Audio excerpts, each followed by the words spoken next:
Good morning and welcome back to our second Anchored in the Word morning reflection for the week. And yesterday we talked a little bit about the catalyst that really brought to a head this parable. And in that catalyst, what we see is that Christ has this building contention with the religious leaders, and they confront him. And when they confront him, they say, "What right do you have to do what you're doing? By what authority do you do these things? Who sent you?" And what does Christ do? He asks them a question. Whose baptism, who is the ultimate source of the baptism of John? Was it from God or was it from men? And when he asked that question, they knew that they were caught, because however they answer it, they're going to be in trouble. And so ultimately what happens is they say, "We can't answer the question." And Jesus says, "Well then, I will not answer your question." Really, really interesting passage. And that really is the catalyst that brings us to a head.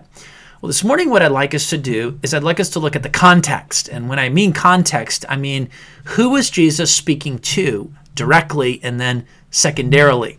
And so in order to do that, let's go ahead and pull out our Bibles again. We're going to look at Luke chapter 20, and we'll begin reading in verse number 9.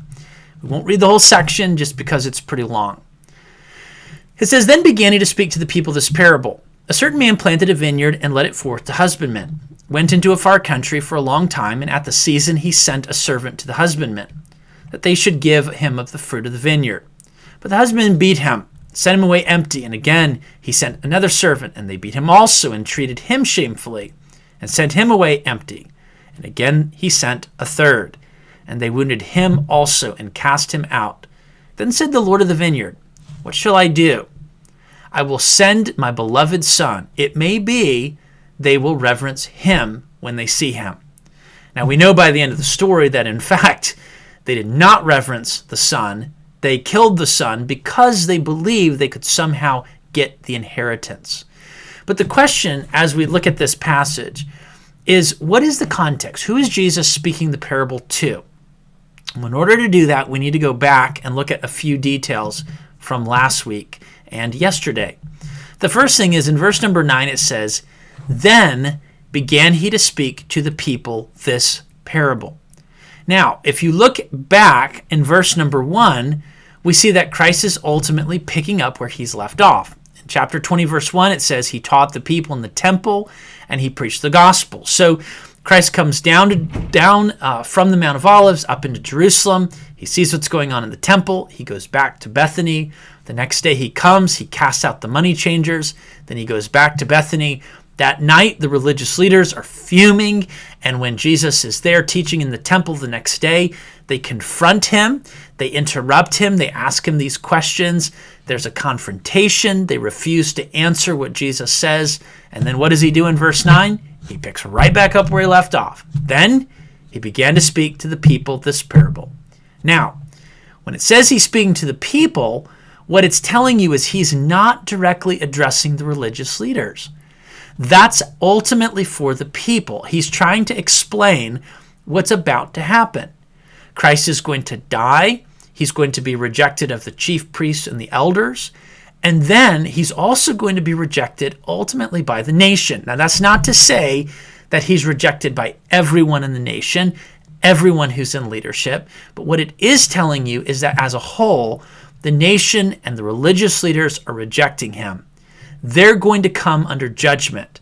And so Christ is giving a prediction about the nature of what will happen to the system, the people, the leaders. That's what the parable is all about. So it's primarily focused on those who are in the audience, but secondarily to those who are standing on the side, the religious leaders. And we see this in verse 15. He asks the question, "What, therefore, shall the Lord of the vineyard do unto them?" Now that is a question directed to the recipients of the parable, the people who were listening to him teach. And then in verse 19 it says, they, not the crowd, but the religious leaders perceived that he had spoken this parable against them. And so we can see the primary context and the secondary context where Christ is really addressing both, but in a different order. And so as we look at this passage, it's important for us to understand what Jesus is getting at. He's trying to make sense for the people of what they're about to live through. He's about to set the stage for some of the very terrifying judgments that he's going to talk about that God is going to pour out on the people because they have rejected the Messiah. And he's also going to give an understanding of what's going to happen to Judaism in the first century, the destruction of the temple, which is coming, the ending of the sacrificial system, the priesthood, the ceremonies. All of it is going to be beaten down and destroyed and replaced by what the law was ultimately pointing to, and it was pointing to Christ.